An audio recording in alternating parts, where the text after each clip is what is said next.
Pansamantalang pinapaalis sa pwesto ng COMELEC ang 422 opisyal, kabilang sina Batangas Governor Vilma Santos Recto, Laguna Governor E.R. Ejercito at Pampanga Representative Gloria Arroyo. Yan ay dahil sa hindi nilang pagpasa o maling paghahain ng Statement of Election Contributions and Expenditures o SOSE. May news to go si Salima Refran.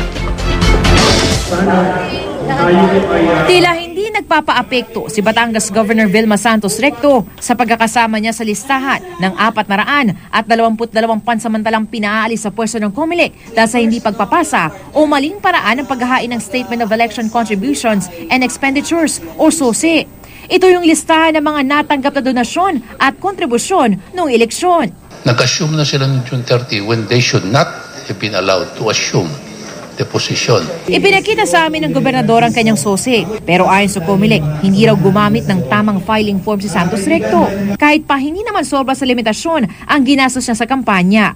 Pero ang pagkakaalam ng gobernadora, hindi niya personal na paglagda ang problema. Kasi nung araw wala namang problema yun. Authorized yun ng partido. Now if they're looking for my signature, I don't think we'll have a problem. Kahit ngayon, papuntahin ko kung pirmahan ko, you know. Wala naman daw sosing inihain si Laguna Governor E.R. Ejercito na nauna nang pinadisqualify ng COMELEC dahil sa sobra umunong gasto sa kampanya. Wala pa siyang tugon sa issue. Kasama rin sa pinaalis pansamantala sa pwesto pero wala pa rin sagot sa issue si Ilocos Sur Governor Ryan Luis Singson na mali rin daw ang filing form na ginamit at si Pangasinan Governor Amado Espino Jr. na hindi rin umano nagpasa ng SOSE. Kasama sila, mahigit 400 opisyal ng mga provincial, city at municipal government ang pinaalis sa pwesto. Ang DILG magpapatupad ng pag-alis sa kanila sa pwesto. Pamunuan ng Kamara naman na mag-aalis sa kanilang roster ng 20 kongresista na pinaalis rin sa pwesto. Kabilang si Pampanga 2nd District Representative Gloria Arroyo na hindi raw personal na pumirma sa kanyang SOSE. I'm sure it must be a misunderstanding dahil si Congresswoman, now Congresswoman Gloria Macapagal Arroyo is an old hand in politics.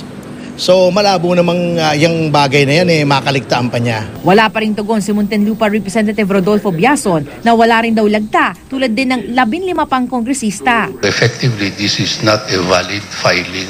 Hinihingan pa rin namin ng tugon ang 4 na iba pang hindi naman daw nakapaghain ng SOSE. They have no legitimacy in sitting as incumbent congressman if they have not submitted their SOSE.